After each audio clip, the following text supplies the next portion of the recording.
మీ ప్రతాపాన్ని చూపిస్తూ కేసీఆర్ గారి ఆశీర్వాదంతో మీ అందరి సహకారంతో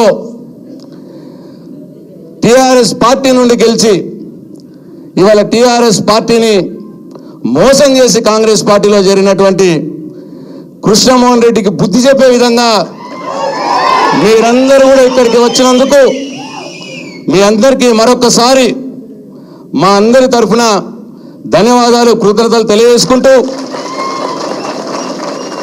రేపు రాబోయే ఏ ఎన్నికైనా సరే నడిగడ్డలో గులాబీ జెండా ఎగరాలి. ఎవడు అడ్డం వచ్చినా సరే అడ్డంగా నరిగేసి గులాబీ జెండాని ఎగరేయాలని చెప్పి మీ అందరికి నేను మనవి చేసుకుంటూ ఈ అవకాశం నాకు ఇచ్చిన మీ అందరికీ పేరు పేరున నా ధన్యవాదాలు తెలియజేసుకుంటూ సెలవు తీసుకుంటున్నా. జై తెలంగాణ. తప్పకుండా అన్న, మీరు చెప్పిన దానికి ఆల్రెడీ నడిగడ్డ సిద్ధమైంది, గద్వాల్ సిద్ధమైంది. అట్లనే మా సోదరి మా చెల్లెలు మాజీ జెడ్పీటీసీ బాసు శ్యామల గారు వేదికపైకి రావాలి. మా చెల్లెలు ఆమె కష్టపడి ప్రజల మధ్య బాసు శ్యామల గారు వేదిక రామ తల్లి.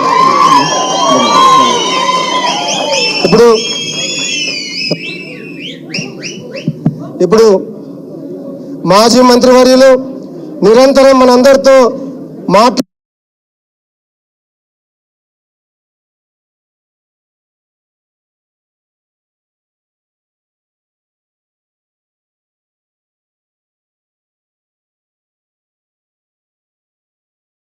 మాట్లాడుతూ నడిగడ్డలో బీఆర్ఎస్ బలోపేతం కోసం నిరంతరం మనందరినీ ప్రోత్సహిస్తున్న నాయకుడు.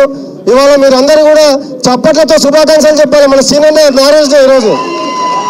మాజీ మంత్రివర్యులు సీనన్నకు వివాహ దినోత్సవ మ్యారేజ్ డే